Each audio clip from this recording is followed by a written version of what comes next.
Hey everybody. So today we're going to talk about a new author and illustrator. He does both, like Patricia Polacco and Shel Silverstein and Jan Brett. This author is named Kevin Hankes, and he writes a lot of stories with mice as the characters. So we have read a few of his stories in class, including one of the two that I'm going to read today. We've read Wemberly Worried. Kevin Hankes wrote the story, he's the author, and did the pictures, he's the illustrator.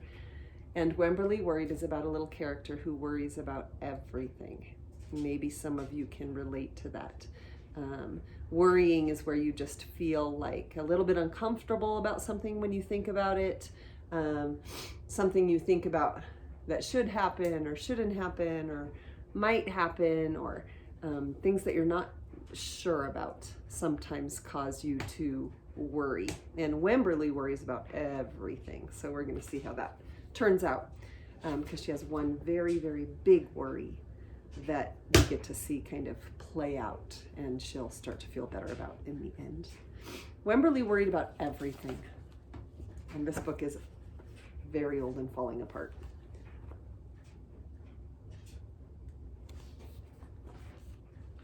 Big things. I just wanted to make sure you were still here, she said to her parents as they were lying in bed. And little things. Mama, what if I shrink? There she is in the bathtub worrying that she might shrink. And things in between. Wemberly worried in the morning, Wemberly worried at night, and she worried all throughout the day.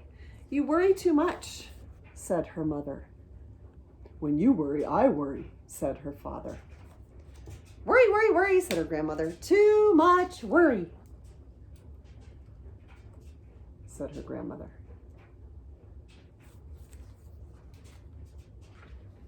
At home, Wemberly worried about the tree in the front yard. What if it falls down on my house? And the crack in the living room wall. What if it gets bigger and something crawls out of it? And the noise that the radiators made. What if there is a snake inside? At the playground, Wemberly worried about the chains on the swings and the bolts on the slide and the bars on the jungle gym. Too rusty, too loose, too high, Wemberly said. Oops.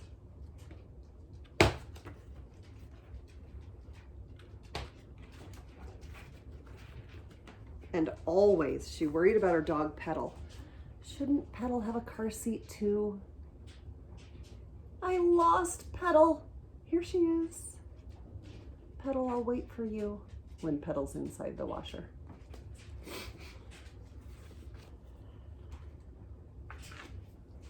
Don't worry, said her mother. Don't worry, said her father. But Wemberly worried. She worried and worried and worried. And when Wemberly was especially worried, she rubbed Petal's ears. Wemberly worried that if she didn't stop worrying, Petal would have no ears left at all.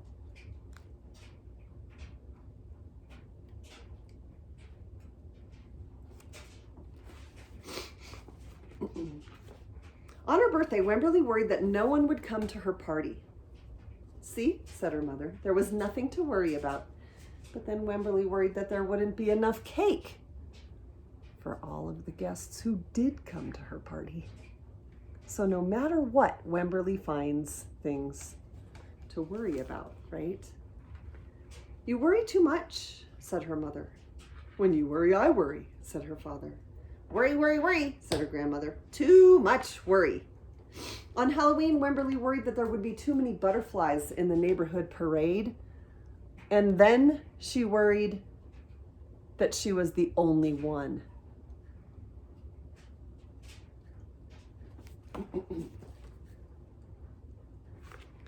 By the time, soon Wemberly had a new worry, school. Wemberly worried about the start of school more than anything she had ever worried about before.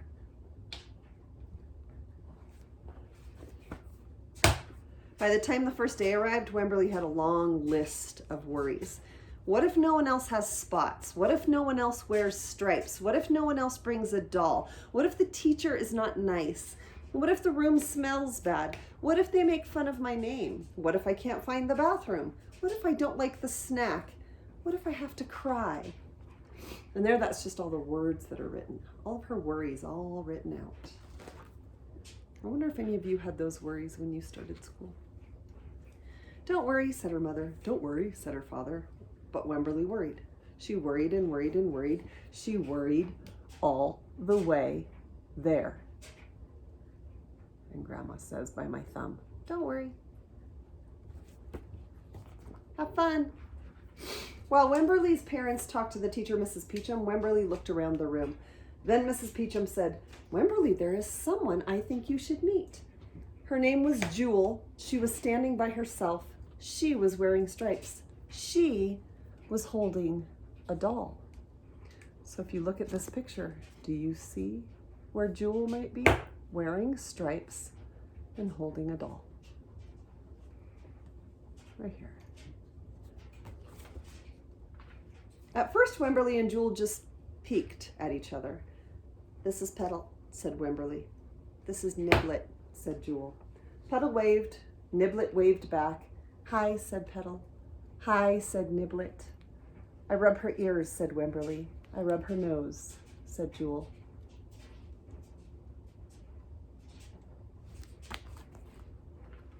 Throughout the morning, Wemberly and Jewel sat side by side and played together whenever they could. Petal and Niblet sat side by side too. Wemberly worried, but not more than usual, and sometimes even less. Before Wemberly knew it, it was time to go home.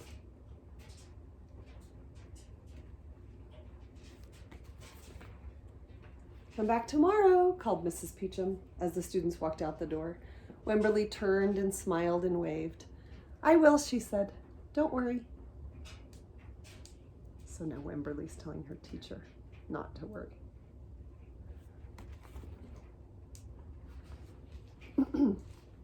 Now this has no words, but it's a really happy picture of Wemberly with her mom and dad and Petal all dancing around with smiles on their faces because it turned out that there wasn't anything to worry about. But even when there's not something to worry about, sometimes we do. And then things turn out in the way, sometimes the way we expect it, sometimes the way we don't, and it still works out. So I'm going to read you another story by the same author and illustrator, Kevin Hankis. Different characters, but they're also mice. This one is called Julius, the baby of the world. And many, many, many of you have baby brothers and baby sisters. And this story is about having a baby brother for the first time. And I want you to look at it and think if there's anything you can relate to in the way that the characters in this story feel about their baby brothers and sisters and how that changes over time. Julius, the baby of the world. Before Julius was born, Lily was the best big sister in the world. She gave him things, she told him secrets, and she sang lullabies to him every night when he was in his mommy's tummy. Before Julius was born. After Julius was born, it was a different story. Lily took her things back. She pinched his tail. She yelled insulting comments into his crib, which are things that are not very nice. These are mine, she said when she pulled her blocks away. And then she's there pulling his tail in the crib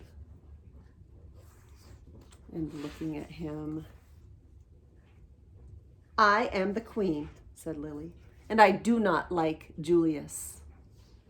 But her parents loved him. They kissed his wet pink nose, they admired his small black eyes, and they stroked his sweet white fur.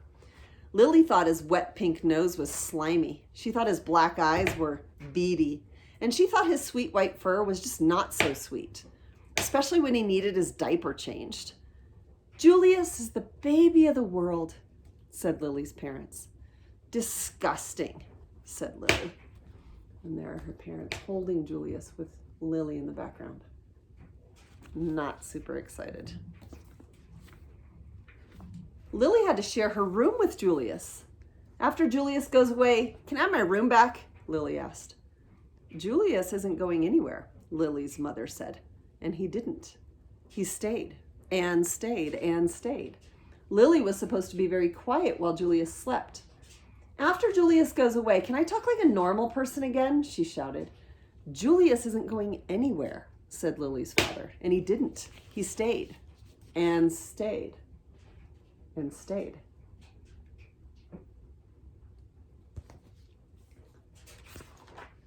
We want Julius to grow up to be as extraordinary as you are, said Lily's mother. So we must tell him constantly how beautiful he is and how much we love him. But when no one was looking, Lily had her own idea. So in the first picture, Mom and Dad are saying to Julius in the crib, we love you, Julius. You're beautiful, Julius. And in the bottom, she's leaning in the crib and saying, I don't like you. You're ugly. That's so not nice. We want Julius to grow up to be as clever, which means as smart, as you are, said Lily's father. So we must sing him numbers and letters whenever possible. A, B, C, D, E, F, G, H, 1, 2, 3, 4, 5. And then, so that's what Mom and Dad are singing. Beautiful songs about letters and sounds and numbers, all in order. And Lily looks in the crib and says, 3, 8, 1, 5, 9, 6, A, J, K, Z, B, S, C, H, just to confuse him a little bit. Lily's parents were more than a little bit doubtful about leaving the two of them alone together. Lily tried to frighten Julius with her nifty disguises. So when it says her mom and dad were doubtful, it means they weren't sure it was the best idea to leave Lily with Julius without them around, just because she wasn't being very nice to him. She learned magic and tried to make him disappear. When that didn't work, she just pretended that he didn't even exist. Lily spent more time than usual in the timeout chair.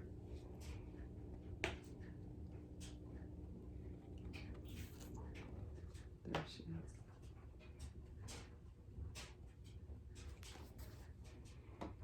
I don't like anything. I'm hungry. I have to go to the bathroom. Those are all the signs that she wrote from the timeout chair.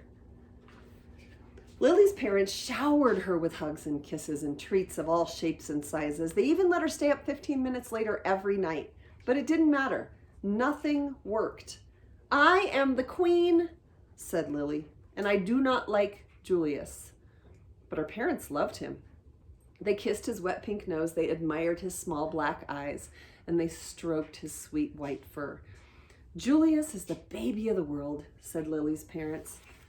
Disgusting, said Lily. Disgusting, I think, is a word that you know. It means really gross. She just thinks Julius is gross.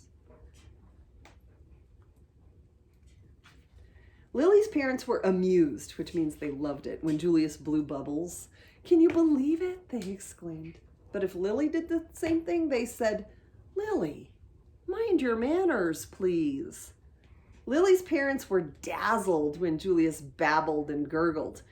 Such a vocabulary. That means he knows so many words, they said. But if Lily did the same thing, they said, Lily, act your age, please. Because the things that Julius does as a baby that are super cool and exciting to the parents are not super and cool and exciting when Lily, who's not a baby, does them. Because she already knows how to say words the right way. She already knows that blowing bubbles with her spit is super impolite. It's not polite. It's not something that you do once you get past a certain age, but when you're a baby, it's cute. Lily's parents were amazed when Julius screamed. Oh, what lung capacity, they said, which means she's so strong with her voice. But if Lily did the same thing, screamed, they said, Lily, let's restrain ourselves, please. So it's just one of those things. When you're a kid, you don't do the same things as babies do. Babies do different things than kids do.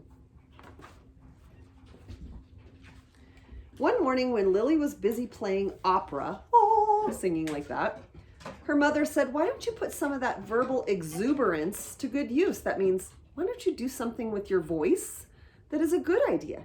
Why don't you go tell Julius a story? He's too little to understand a story, said Lily. He can understand it in his own way, said her mother. Okay, said Lily. Julius, the germ of the world, said Lily. By me.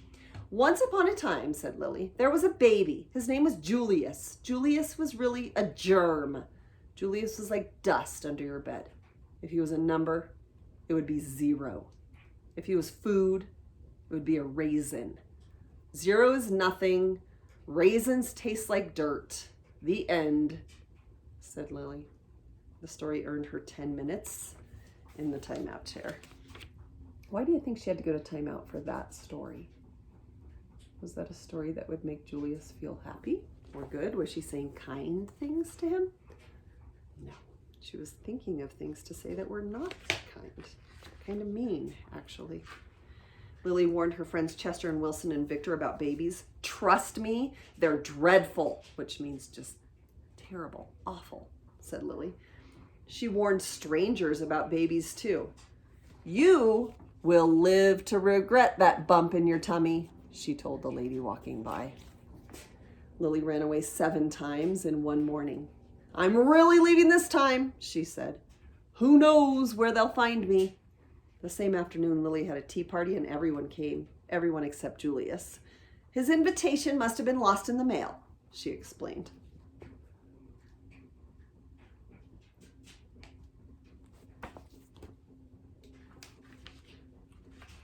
Lily's parents showered her with compliments and praise and niceties of all shapes and sizes. They even let her drink her juice out of the antique china cup, but it didn't matter. Nothing worked.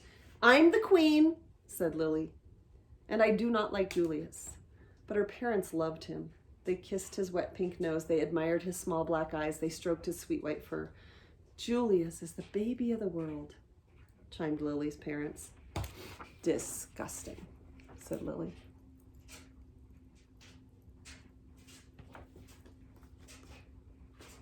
When Lily's mother felt up to it, she planned a festive celebration, which means she planned a party to honor Julius.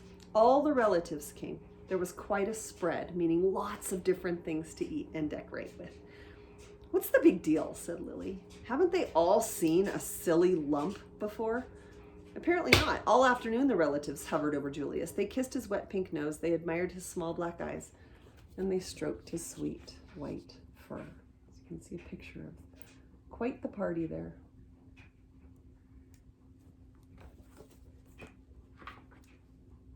Disgusting, said Cousin Garland. What? Said Lily. Julius, said Cousin Garland. I think his wet pink nose is slimy. I think his small black eyes are beady.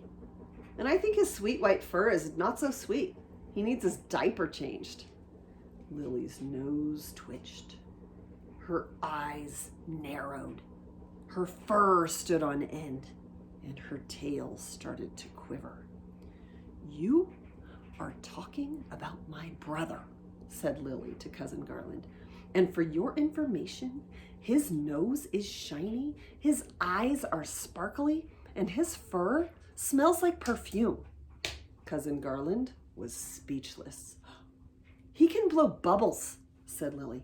He can babble and gurgle, and he can scream better than anyone, said Lily. Cousin Garland tried to sneak out of the room. Stop, said Lily. I am the queen. Watch me closely. So Lily is definitely changing the way she's talking about Julius.